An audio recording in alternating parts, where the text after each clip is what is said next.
सरू काकी, काकी गरमागरम जेवण रेडी आहे, तुम्ही खाऊन घ्या. नाही बाई, थांब जरा, तिला येऊ दे, मग ती आल्यावर जेऊ.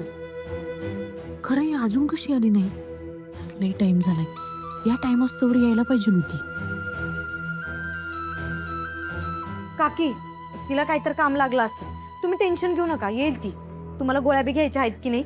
चल काहीतरी खाऊन घ्या. चल ये. निंगे सर्व काकींच्या गोळ्या आहेत. कमळीनं सकाळी द्यायला सांगितलं होत्या. कमळी कुठं आहे? अरे ती अजून आलेलीच नाही. हा बरोबर, ऋषी भाऊ तिला शाळेत सोडायला जाणार होतं. बसले असेल कुठं तरी गप्पा मारत. असून दे, घालवून दे एकमेकांसोबत वेळ जरा.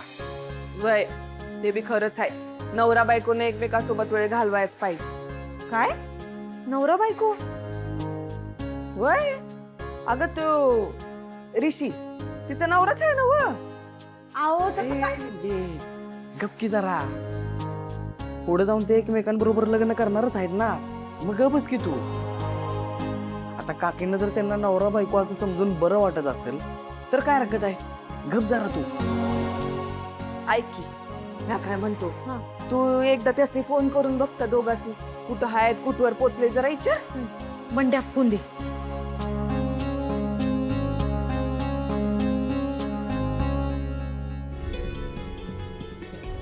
अरे देवा, फोन तर लागणच झालाय.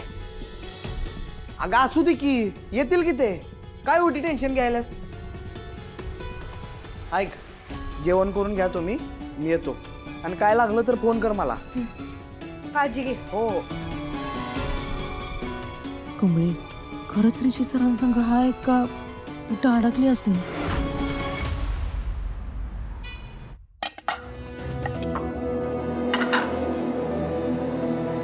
राधिका, ऋषीचा काही फोन वगैरे आला होता? नाही, तो आला नाही अजूनपर्यंत म्हणून विचारते. नाही, येईलच इतक्यात.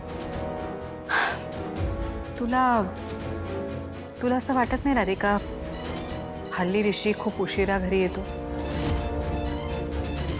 काय मीटिंग सुद्धा खूप लवकर संपली होती, अजूनही आला नाही येतो. त्याने मला सांगितलं होतं काल तो कमळी सोबत होता. आजही बहुतेक दोघं सोबतच असतील.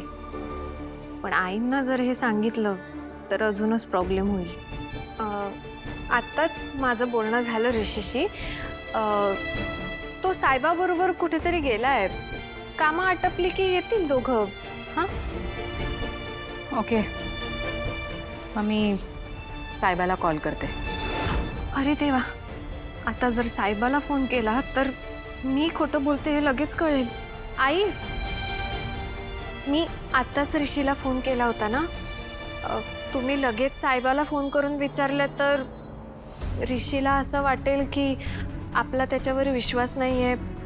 म्हणजे बघा तुम्ही. I understand. ठीक आहे, वाट पाहूया. ऋषी लवकर ये रे बाबा. राधिका, हां हां.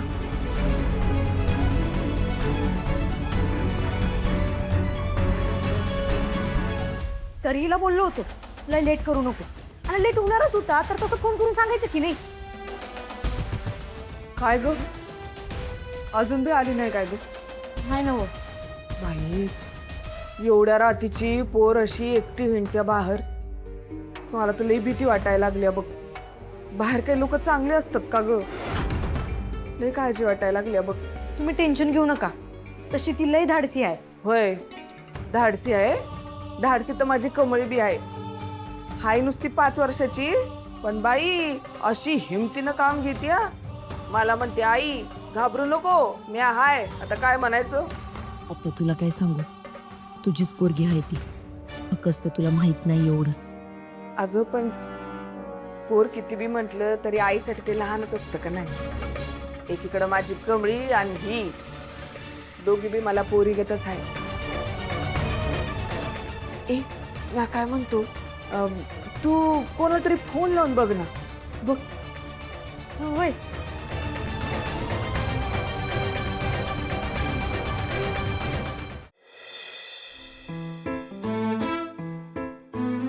कॉलेजच्या पोरांनी इथं लायब्ररीत येऊन टाइमपास करू नये म्हणून यो जॅमर लावलाय. यो नियम मला आधी लय आवडला होता. खरं आता लय राग येतोय मला याचा. त्यांना काय नको का एवढं सांगा मला.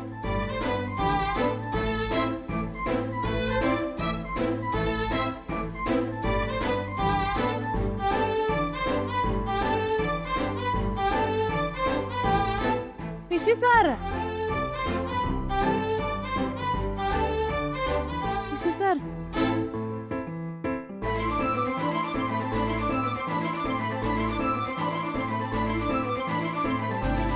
रेंज बघतोय ग, घाबरतेस काय? नाहीये. हम तुम एक कमरे में बंद हुई और चाबी खो जा.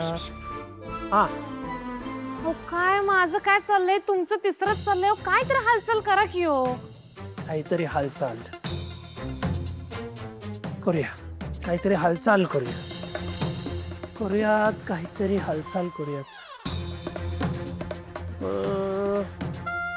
हे कमळी, हे बघ काय काय कवितेचं पुस्तक. ही कविता बघा, खूप छान आहे. प्रेम म्हणजे प्रेम म्हणजे प्रेम असतं, तुमचं आमचं अगदी सेम असतं. मराठीतून इश्क म्हणून प्रेम करता येतं, उर्दूमध्ये इश्क म्हणून प्रेम करता येतं. व्याकरणात चुकलात तरीही प्रेम करता येतं, आणि कॉन्व्हेंटमध्ये शिकला असलात तरीही प्रेम करता येतं. 16 वर्ष सरली की अंगात फुलं फुलं लागतात, जागेपणी स्वप्नांचे झोपाळे झुलतात. आठवतंय ना तुमची आमची 16 जेव्हा सरली होती, होडी पाण्याने अगदी भरून गेली होती. बेभान होऊन लाटांवर नाचलो होतो, होडी सकट बुडता बुडता वाचलो होतो. बुडालो असतो तरी काहीच हरकत नाही, प्रेमाने अलगद बाहेर काढला असता. तुम्हालाही ते कळलं होतं, मलाही ते कळलं होतं. कारण प्रेम म्हणजे प्रेम म्हणजे प्रेम असतं, तुमचं आमचं सेम असतं.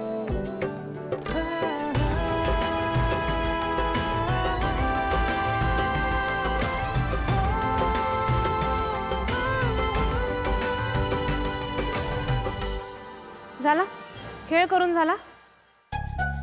तुम्हाला टाइमपास सुचतोय अहो, इथनं बाहेर कसं जायचं त्याचा विचार करा की. अरे बाहेर पडायचंय कोणाला, मुळात बाहेर जायचा मार्ग का शोधायचा आहे? ऋषी सर, तुम्हाला येळ काळ काय करते की नाही? अहो माझी गाय तिथे वाट बघते, निंगी वाट बघते, आणि तुमच्या घरची वाट बघत नाहीत काय?